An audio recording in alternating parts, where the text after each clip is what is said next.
He's the most amazing thing that happened to us.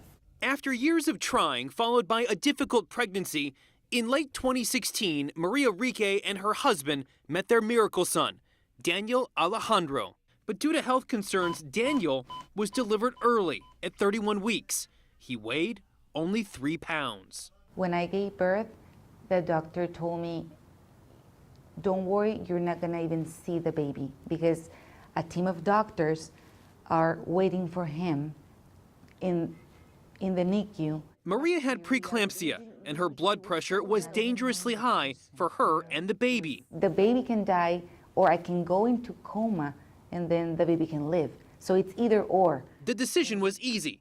Treat mother and baby separately. Deliver the baby early. The two survived delivery, but Maria's blood pressure was still elevated. The doctor prescribed her a blood pressure medication.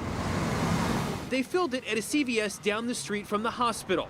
A day later, she was feeling worse. I was in the NICU with my baby, and then I completely black out. Maria says her blood pressure skyrocketed to life-threatening levels. Maria had the right medication, but says the pharmacy gave her the wrong dosage. Instead of the 400 milligram pill she says the doctor prescribed, she got 100 milligram, a fourth of what she needed to be there for her son. Did you ever think that a pharmacy would make a mistake like that? I've never thought of that before. It's not something that is uncommon. I just think it's not often reported. Brandon Smith is Maria's lawyer. He's not wrong. We checked. Team 10 spent weeks sifting through disciplinary and enforcement actions taken against pharmacists and pharmacies. We discovered the California State Board of Pharmacy issues hundreds of citations to pharmacists each year for prescription errors. But those errors are only what the state knows about. In California, pharmacies are not required to report a prescription error. We think that their time is better spent really focusing on what led to the error and to correct the error and to train around the error so it doesn't reoccur, making the marketplace safer. Virginia Harold is the executive officer at the California State Board of Pharmacy. She's been with the board for nearly 3 decades. Harold says the board relies on consumer complaints and court settlements to identify wrongdoings. It can and does investigate and discipline. She tells me pharmacies are required to keep records of all dispensing errors. After a mistake, the pharmacy must initiate a quality assurance review.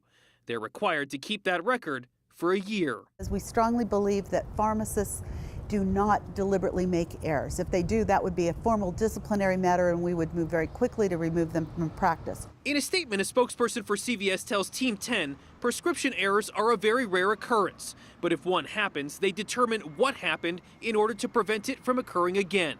They've apologized to the Gamboa family regarding this incident. Do you think about it now, every time you fill a prescription? Of course, every time. Maria recovered, but says her breast milk supply suddenly stopped as a result. Daniel was too young for formula. They had to rely on donor milk to keep him alive.